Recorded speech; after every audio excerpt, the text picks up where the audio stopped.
Russia's Putin continues to menace Ukraine with its military buildup along the border. Now, China's Xi is watching closely how President Biden responds, especially as tensions with Taiwan are on the rise. Twin crises on the horizon for the Biden administration. Let's bring in Tennessee Republican Senator Marsha Blackburn. Senator, great to see you. We should be going to the White House here shortly. But first, we had General Keith Kellogg join us top of the last hour, and this really stood out to me when he said this. Listen. Looking as a national security advisor, maybe what you want to say to Putin is, look, Ukraine remains a sovereign nation, but we're not going to bring them into NATO. And you leave them alone, we won't get involved with it. It's a European issue. Now let's go on to more important things that are going to be reoccurring throughout the globe, because we have an adversary in China that we really need to pay attention to. I mean, his point is, you know, we are there to help, but we also can't lose focus on what China is doing. There's a lot of other problems that we face all over the globe. So what do you want to hear happened in that meeting this morning as we await the White House?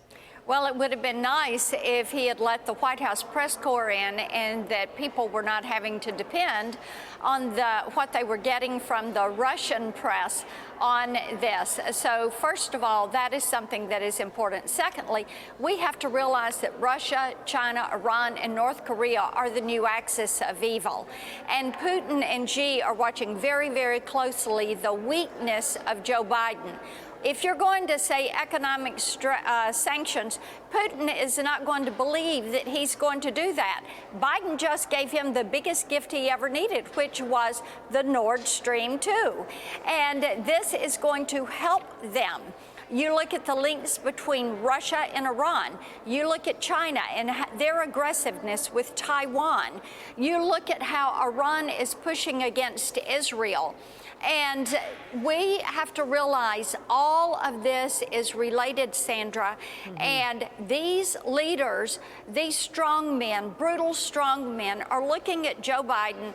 They realize he is not in charge. And this is why they do not fear him. This is why they are being very aggressive. This is why they are trying to go in and take territory. You know that Putin is looking and remembering that Barack Obama and Joe Biden didn't stand there and help the Ukraine when they were having the issue with Crimea.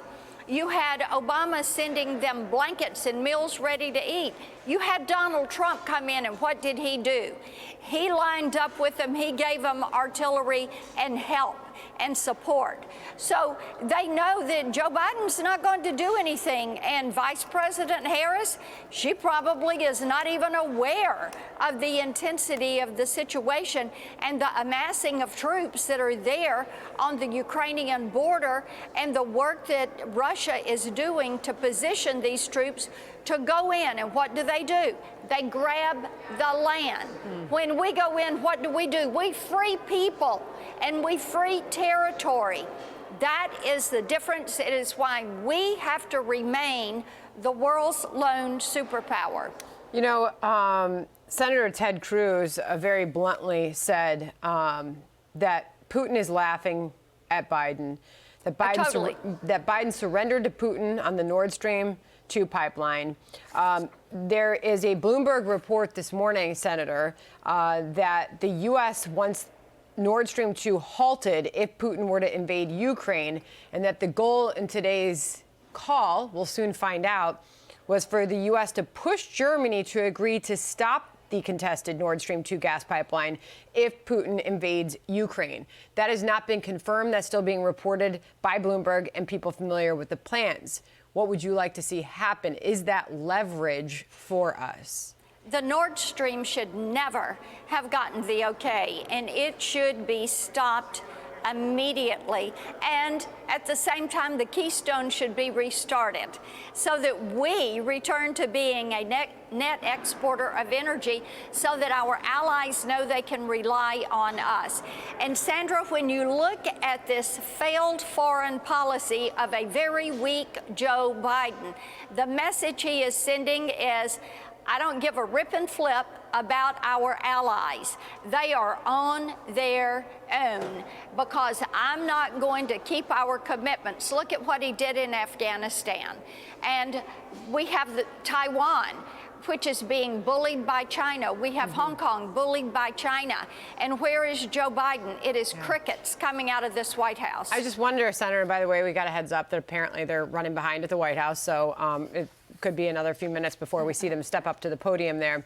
I just wonder, Senator, though, if Congress, members of Congress like yourself, should be doing something proactively here as far as the decision how to handle Putin as he continues to line up at the border of Ukraine there and their troops. Is there something Congress should do to prevent another disaster like we saw in Afghanistan? Yes, one of the things that we are doing is trying to pass our Defense Authorization Act.